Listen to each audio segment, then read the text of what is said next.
We are not muted any longer. Okay, it is 2 o'clock on May 8th. I'd like to call this meeting of the Budget and Finance Committee of the San Lorenzo Valley Water District to order. The secretary call roll. Yes, Jeff Hill. Here. Jim Bond Here. and Skyler. Here. Thank you. And Gail Mayhood is, she resigned. She's no Yes. longer part of this committee. So for you, Jim and Sky, Gail is no longer on the board of directors. She has resigned because she's moved out of the district. Oh, okay. She's moved to SoCal. So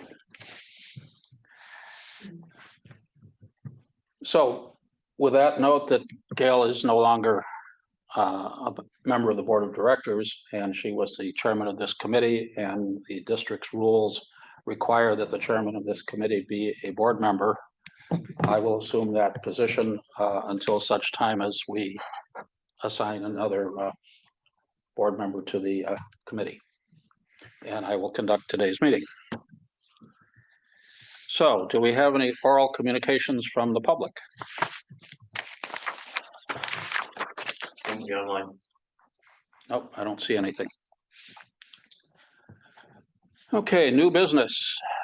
Members of the public will be given the opportunity to address each scheduled item prior to committee action. Chairperson of the committee may establish a time limit for members of the public to address the committee or agendized items.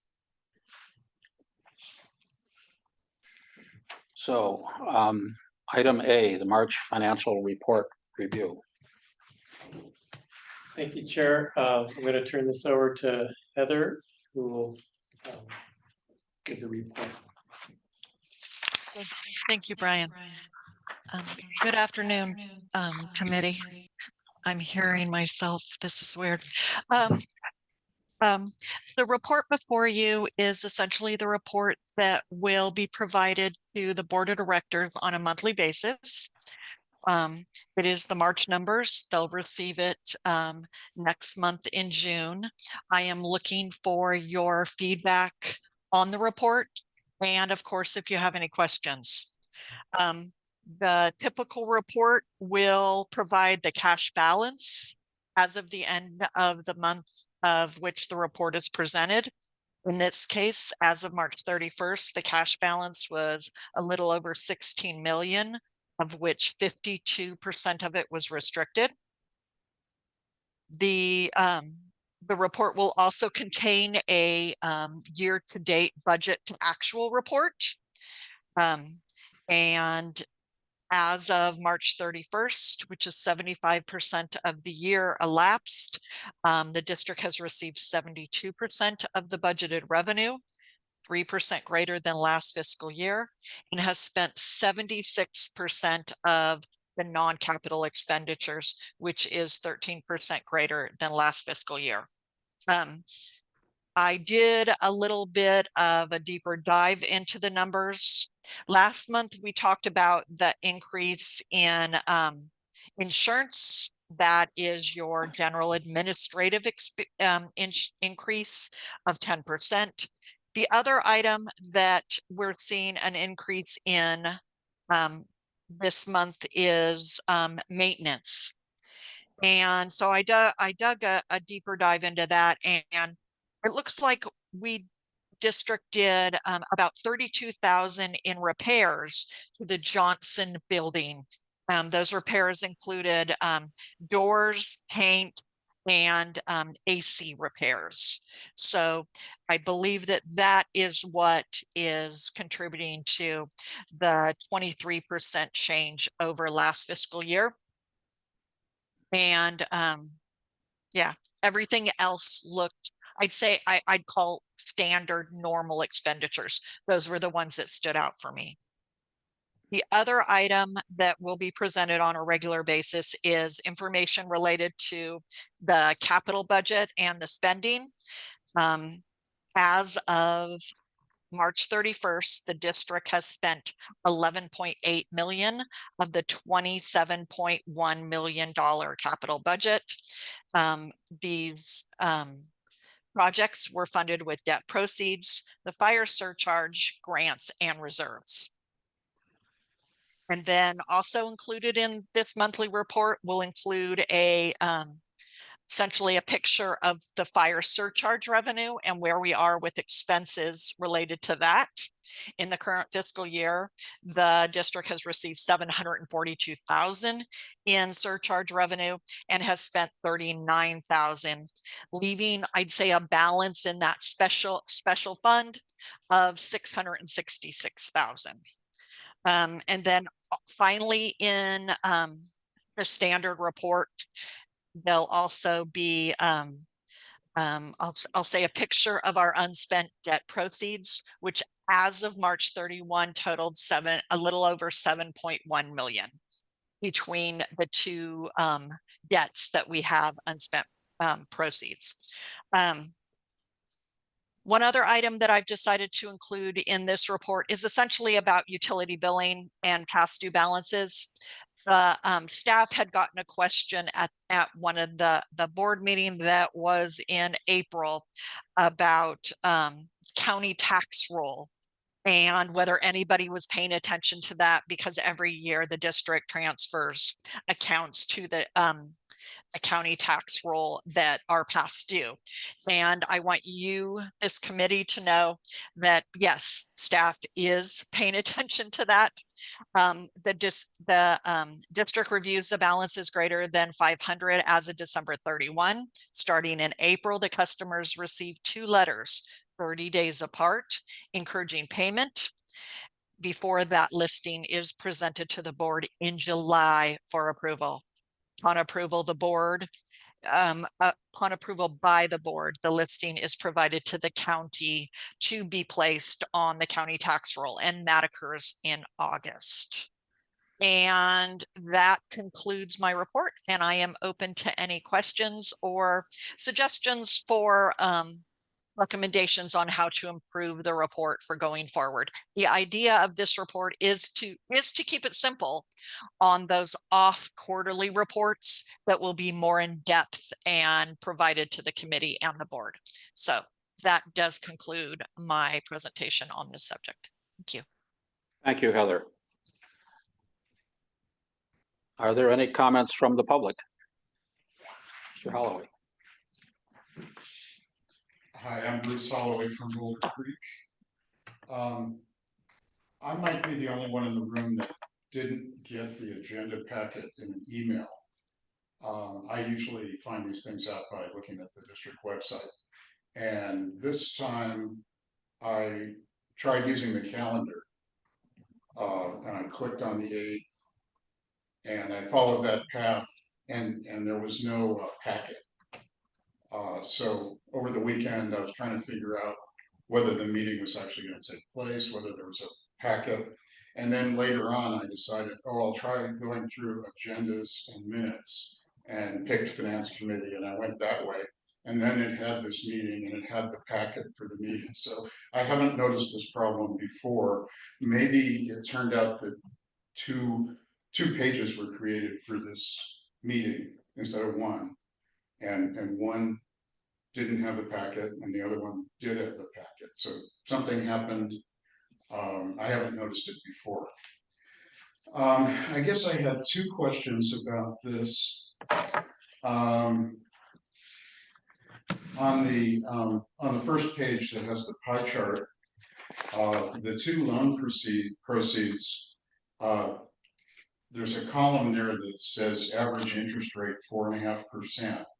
And that's been that way. It's probably been that way for a year, that every time there's one of these pages, it always says 4.5%. And it seems like kind of a round number. And I'm not sure what it's connected to. I mean, there really are some treasury notes, I think. I'm not sure that those are the exact interest rates. And so I'm a little bit confused by that 4.5%. It seems like it's not really connected to anything, but it keeps showing up over and over again. The other thing on I really appreciate this list of all these capital projects. I guess it started out as 27 million, and in 9 months, 11 million has been spent. So that kind of makes me wonder what's happening in this fourth quarter. Is there suddenly going to be $10 million worth of expense? Or is it going to be more or less proportional? So it might be another 5 million in the fourth quarter. It's hard for me to tell because I don't really know what's going on in the district.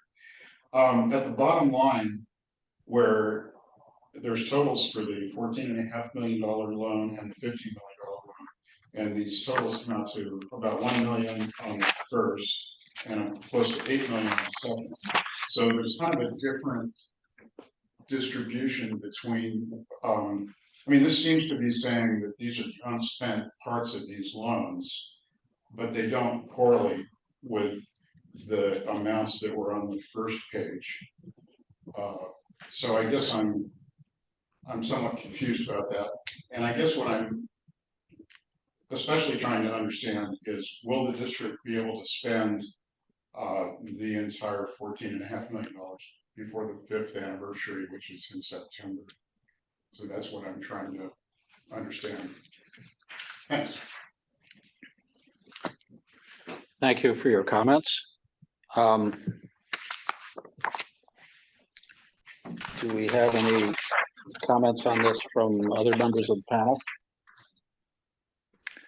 Thank you very much, Heather.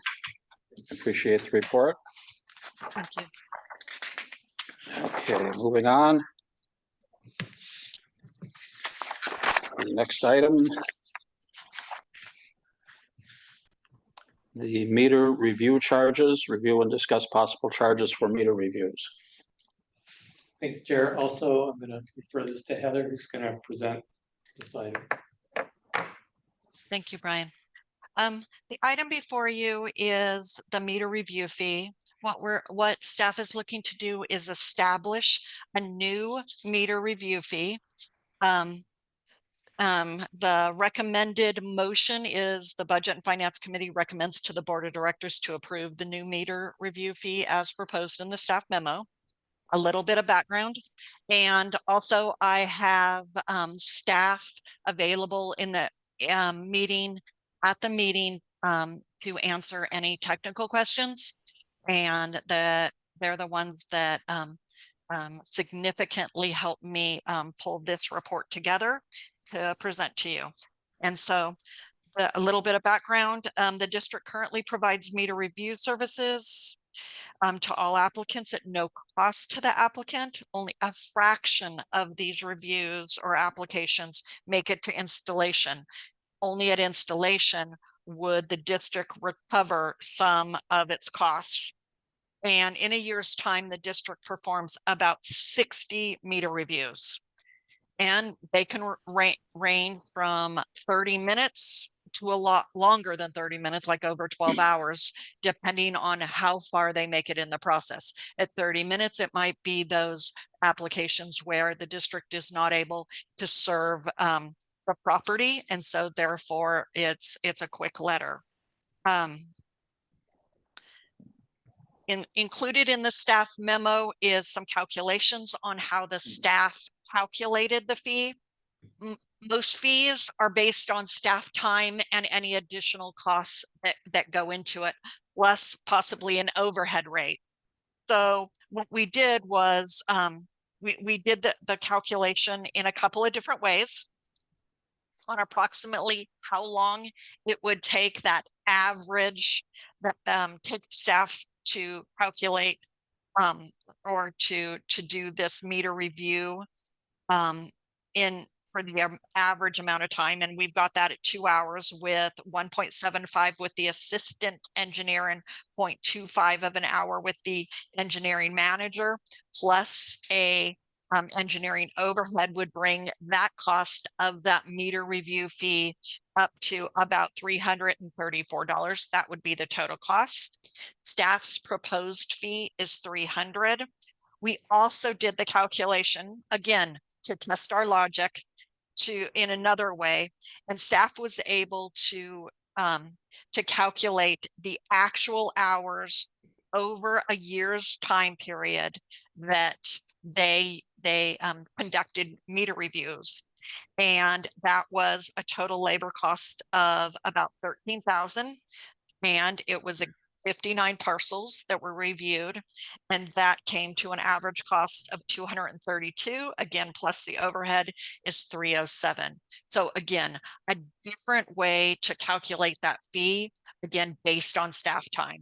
So the proposed fee in line with both methods of calculation is $300.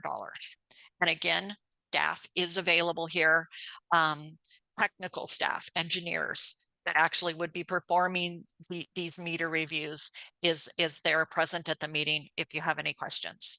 And that concludes my presentation. Thank you, Heather. Any questions from the public?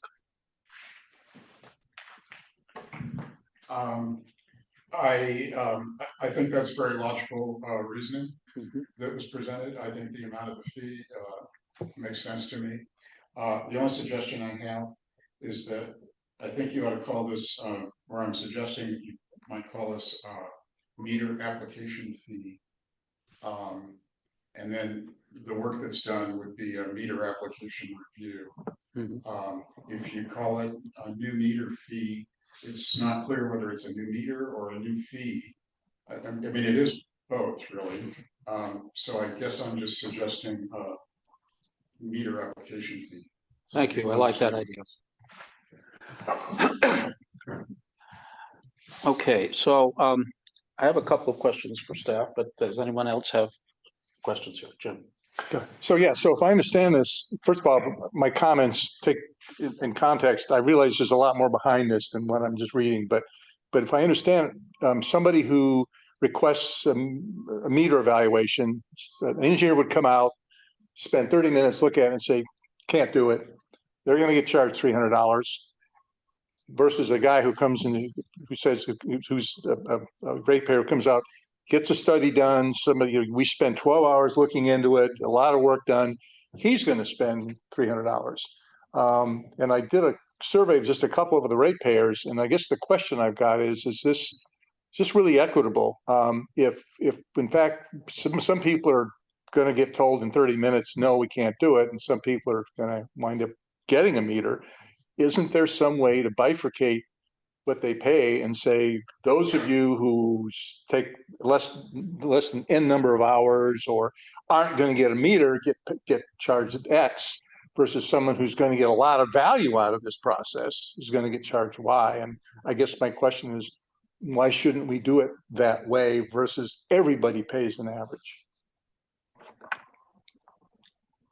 I can comment if that's okay. Thank you, Joel. Yeah, I know as we were looking into this, obviously it's significantly easier to charge the fee before we're doing the work. If we start doing the work before charging anything, it'd be really time consuming for us to try to keep track of the hours spent on every single person's project.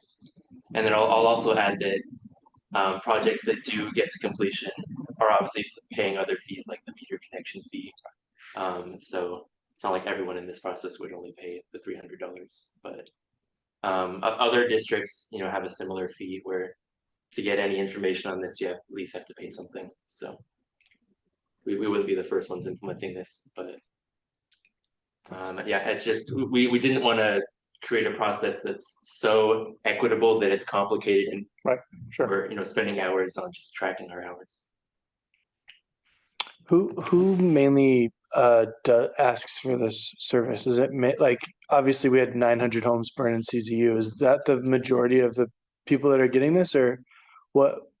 It can range from maybe a property owner who's adjacent to our service but isn't a SLV, you know, customer yet.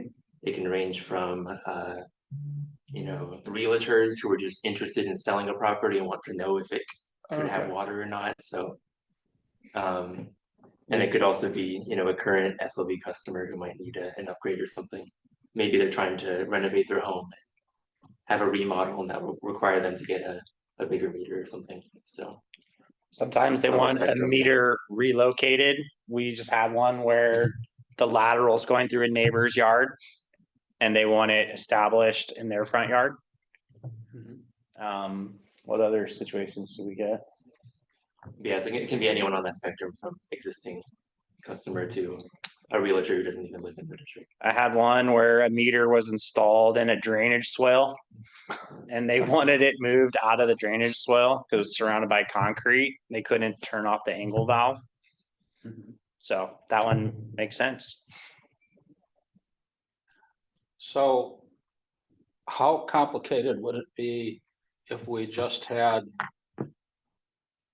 2 or 3 tiers, like quick evaluation, medium, and complicated evaluation or something like that? With a fee of maybe $100 and 250 and 500 or something like that. Is that, I mean, we don't want to be trying to keep hours recorded on jobs that are like a 3-hour job or something like that, and try and bill on that. But you probably could make a pretty quick judgment as to whether it fit into the complicated or the quick review. Yeah, initial thoughts are, it would probably slow the process down if we charged the money, looked into it, and then said, here's what we found. You have to come back to us and pay us more money to get more information, or to go all the way through the process. Or that would require them contacting our, accounting department twice to pay a fee. Currently, we ask people that want a meter review fee to call the front desk. And they verbally give information to staff, which is recorded on a piece of paper, sent to engineering, sent to operations. So one of the processes we're looking at is putting the forms online with the fee online, so that information can be entered by the person requesting the meter review. And then they pay the fee, and then it will come our way, and then we would do our work. Is it possible to have people pay the fee, but then once, or if they go through the building process, so then have it credited to the longer hookup fees and things of that nature? The thing I'm thinking about is like my family has been trying to build an ADU for like 2 years, and the permitting process is like $45,000 in the valley. And if the vast one, and realtors, people like that, but if a large number of the people getting this fee are CZU fire folks who have lost their homes. I'll mention that we currently waive a lot, I think almost all the fees for CZ rebuilds. Yeah, okay, so that rebuilding from that, I think the only fee you pay is the fee to have someone go put a meter back in. Yeah. Like you're not paying a meter connection fee or installation deposit. But I think if you're able to say, hey, this is, because a lot of times, like, thinking about like scuba diving, which has nothing to do with this, but if you do a discover dive and scuba dive and then you go for a certification, they pay the money you paid for the first part of it goes to the second part. And so that way you don't have everyone looky-looing, right? Like if it's a free service, everybody's going to do it. And it's onerous on you all when there's a lot of other things that the district should be doing. But also, like, if they actually go all the way to the end, and initially we were recouping those costs before, then I think that would be an equitable way to say, hey, this is, we'll credit it to all the other fees that you're doing. Just a thought from my Okay, side. so the amount of money that we're talking about here for the district is de minimis. I mean, we're talking, if it's 59 total requests in a year, 60 total requests, we're talking $18,000. And that's $18,000. I'd, rather have it in my pocket than not. But it's, in terms of our total budget, it's de minimis. So I would encourage everyone here to think in terms of keeping this simple, because we'll spend way too much time just on paperwork and stuff. I get that, and I'm okay, but I'm thinking in terms of the customer who says, yeah, I'm thinking about getting a meter in here, and he puts in the form and he's paying the $300, and somebody comes out and does a half an hour worth of work. He's paying us $600 an hour. I mean, I'm the kind of guy that does the kind of math, and it just makes my head go.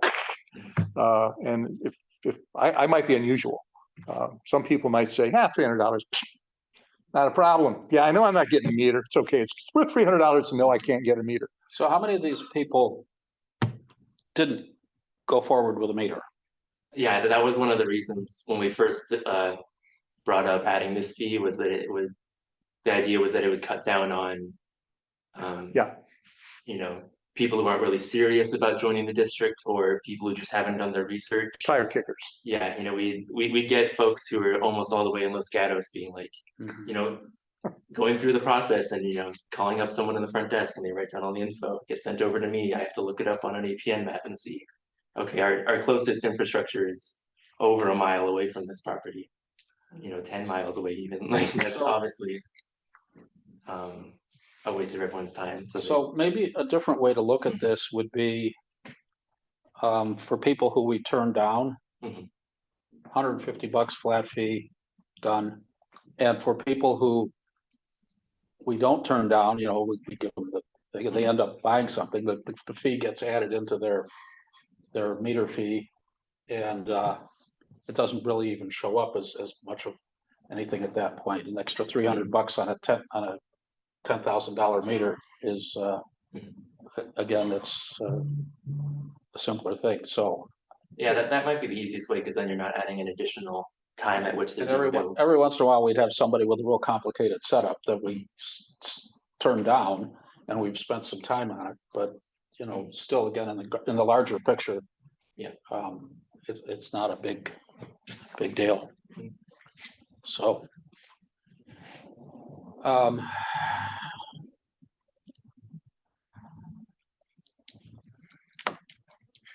Right, so I'm just gonna, again, we don't, it's not a lot of money for the district. I'm just thinking in terms of the homeowner. $300 is a lot for them. And if they're not getting anything for it, and like you say, you're looking at, you're 10 miles away, that's not gonna take you a lot of time to, probably a half hour, an hour, I'm guessing. I'm telling you how to do your job now. It just, I'm putting it, if I'm gonna get a bill for that, but on the other hand, if someone's getting a meter and they're getting that 300 or 400, whatever folded in, I'm, again, speaking as someone who's getting a meter, okay, I get that. I mean, if you said it's gonna cost you $1,000, I go, yeah, okay. That's, you know, I'm getting a meter, I'm getting water. Okay, so I'm gonna make a motion here that we establish that the committee recommends that we establish a fee structure for meter applications wherein applications that are denied, we do not charge, and applications that are accepted where we go forward with a meter, the cost of evaluating and processing the application get added to the cost of the meter itself. Didn't we want a nominal fee for those who are denied? Because the one of the Okay. points is to make sure that $100 for those people that are denied. Yeah, and it's worth adding that first tier, what it gets them is a will serve letter. Yeah. That says either no, we can't serve for this reason, yes, we can serve. You'll have to give us info. Or yes, we can serve, but you know, there's some condition, maybe they have to join our LAFCO boundary or something like that. So if we say anyone paying that fee has to at least get that. So it's hard to, the fee can't be contingent on what the result of that is what I'm saying, right? That'd be. Well, actually, it could be. Because then we'd have to be doing the work before charging them. Yeah, I guess Right. that's where just the way is, we may be splitting hairs here. That Mhm. gets kind of tricky, like the tire kickers, as you referred to them. It's like, you know, on one hand, you gotta charge something for the work to be done. Mhm. And if you're charging less, then you're actually forcing up the average recoup cost on everybody else. Yeah.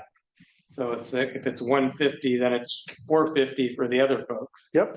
Mhm. Or if it was 50-50, but if only 25% of them go through, it could be $1,000 for theirs and everybody else is paying 150. But you know, if it costs to ask like these realtors, for instance, that just want to see if it's feasible, they're asking staff time.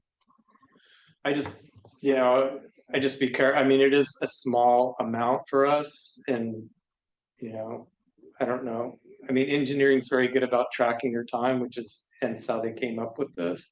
Mhm. But how much we want to be doing that for this kind of thing. seems like it's less about the dollar amount and more about the engineering time, which is a limited resource. So I personally don't have I don't necessarily have a problem with the $300 fee, that amount for Mhm. people who are kicking the tires. But I do think that it's either should include it or something for, like, you know, if I went to the district and said, hey, I want a new meter, and they Mhm. say it's a $300 fee. If you go through the process, that $300 fee would be credited to the end cost or something like that. To me, that makes a lot of sense, and it aligns with other ways that I kick the tires. Like when I had solar come out to my house, they said, hey, it's a $250 fee to have the solar guys come out and say, if you're gonna do solar, if you go with us, we're gonna credit back that fee, but we still had to pay the time for someone to come out. And I made the choice not to do it at that point, but I knew that that fee would have been included. So I'm just thinking about other utilities that I've dealt with. But, and I would be wary of saying like, let's just throw $100 out there because that's not based on the actual engineering time. But those are just, you know. Yeah, if we're gonna pick a number, I would say let staff come up with a number that makes sense again. If you wanna split it, but then your scenario, if I understand you right, you're saying credit somebody if they actually go ahead, so they actually get the discount, whereas if you're denied, you're actually paying more in your scenario, if I understand you. Well, I mean, so you guys, in the current system, the way that we are hypothetically recouping costs is through hooking up the system, right? That's the only time we're paid is when they have. That's the only time we're paid. Mhm. So you have people upfront pay the $300, everyone pays it. And then the people who hook up their system get the $300 credit to their end bill because they already paid it as a So down it's like payment. a But security deposit. yeah, it's a security Yeah. deposit. If you don't go with us, we get to keep it. If you do go with us, then it's off of your final bill. Well, then right, which is counter to what the other two are saying. In other words, just saying, just so that I'm clear, that's in one sense, you're saying refund people that actually go ahead, and you're saying charge them less if they don't end up getting denied for some reason. Mhm. So, Okay, so would you care to make a motion? That's a good question. Um, I don't have a motion on the floor because it wasn't seconded, So so. I just had just follow up, and I am embarrassed I didn't ask this up front.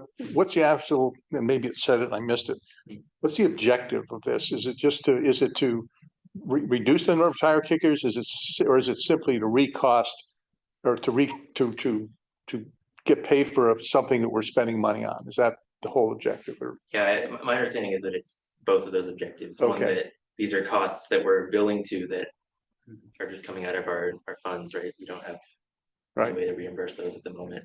And also to reduce the number of not actually serious applicants.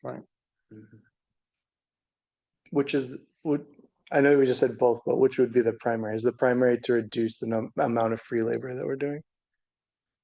I mean, I personally would like that, but my understanding is, I'm not in charge of that. we also want to recoup our costs.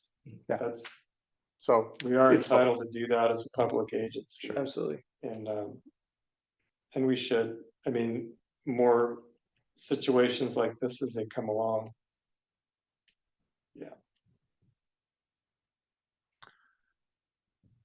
I mean, I think Jim had mentioned what I thought was a reasonable solution to it, which was just splitting it up in half, right? Or Yeah. the upfront one just to get the meter review, or sorry, to get the will serve letter is 150. Yeah. Great. If you decide to go all the way through and get the meter installed, there's another 150 admin. Or 250 or something. I really, if that's easy to do, what I don't want to do is create an onerous burden, more accounting and more time and, that would be bad too. I'm only thinking of it in terms of the customer who just is going to think, why am I paying $300 for I would say that, I guess, if I may, is just that staff could look at it, because what I don't know is like, what is the minimum amount of time we spend on these? Do we ever have any that are just a half an hour and we say no in a half an hour? What's the mean and average? And we can look at it a little bit more, but again, like you said, it's de minimis amount of money. It's like, how much time do you want us to spend on something that's like, basically want to get, develop like the city of Scotts Valley, for instance, they send anything that's in our jurisdiction over there, they send us the meter review and to whether we're gonna serve them or not, and they need to get that box checked. So we kind of have to jump to it is the other thing too. It's not something that we can just sit idle. We have to respond to it. So it means we have to put down whatever we're doing. I would say that, you know, staff is happy to look at it and see if there is a way to make a two-tiered structure or something. If there's, and then what numbers would support it and what that would look like. So we could do something like that. I can't say that like we may come back with, well, we looked at it, but we're still sort of solid on the one tier system because it doesn't make any sense. We could come back with that to the board, but I'm happy to look at it, given the comments we had. I think that's, I mean, we clearly don't have a consensus here. I think that's reasonable. I think don't spend, you know, way too much time on this. I also like in my mind the idea of putting an application form on the website and in fact with a credit card payment option on that. So fill out the application, put your credit card on there and send it in. I think the two numbers that'd be really nice to see would be the distribution of hours per project. Just because if it's so I'm an analyst in my daily life. If it's skewed to the left, right? If most projects are under an hour or an hour or whatever, that informs the fee structure. And then the second would be what percentage of those 60 actually went to completion, if it's 5% of them. Yeah, Heather mentioned that on average it was about 2 hours. Yeah. So average, but if one of them's taking 12 hours and 10 of them are taking a half hour, then the distribution is very different than the average. So that's why I'm saying the distribution is really helpful. But I would agree with that. Yeah, that was my only issue, is that average is okay, you're gonna, it's a weird way to pay, but the fact, lastly, I appreciate the fact that you've looked at how other districts do it, and it's not like you're inventing something that's never been done before. And if I would say if you look at this and other districts do it and they don't get a lot of pushback and we're in the price ballpark, then let's not spend a lot of your Go through this committee. Yeah. The fact you've already looked and see other districts do it would make me inclined, if we insisted, I would vote for it today, the way it's proposed. Okay, so that one is referred back to staff for some more work. Okay, back to the agenda here. Also, thank you for that. Yes.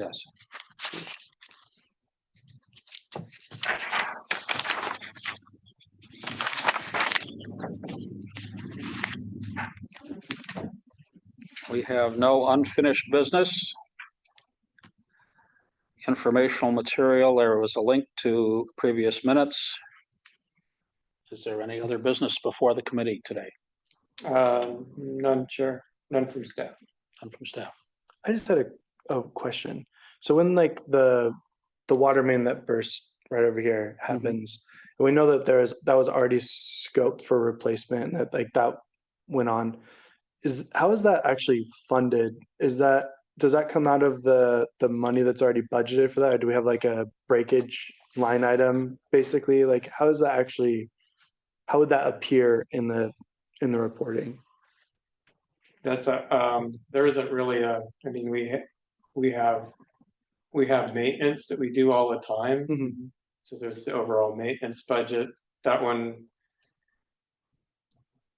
it's something like that. There could be details that, you know, I wouldn't want to go into now, but how costs get distributed on something like that. But I mean, essentially it's a maintenance issue. If we have a failure in our system, it's like we're paying our staff to get it done, including overtime if that's required. The breaks that he's referring to, were those the old pipes that broke or new things that we were just putting in? No, old pipes. So as old pipes, I would consider it. Payments.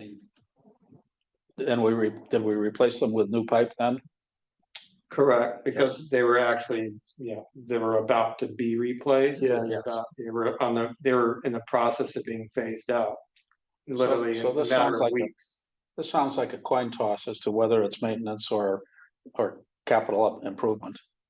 I mean, Well, The right, break it was. forced the timing, but it didn't force the work you had to do. I would say wherever the money is. I mean, it's, right, and it could, like I said, without getting too far off in it, yes, it's right on the edge of both. Yeah. Because we ended up doing the permanent work as part of the repair. Okay. Thank you. So that was, yeah, it was a matter of just accelerating a schedule that it was already about ready to be implemented. So, But not entirely, because at first we just fixed things Yeah. like a maintenance break. so I'm going to recommend that we refer that question to Heather to ensure that the expense for that maiden break we had in Boulder Creek is properly accounted for.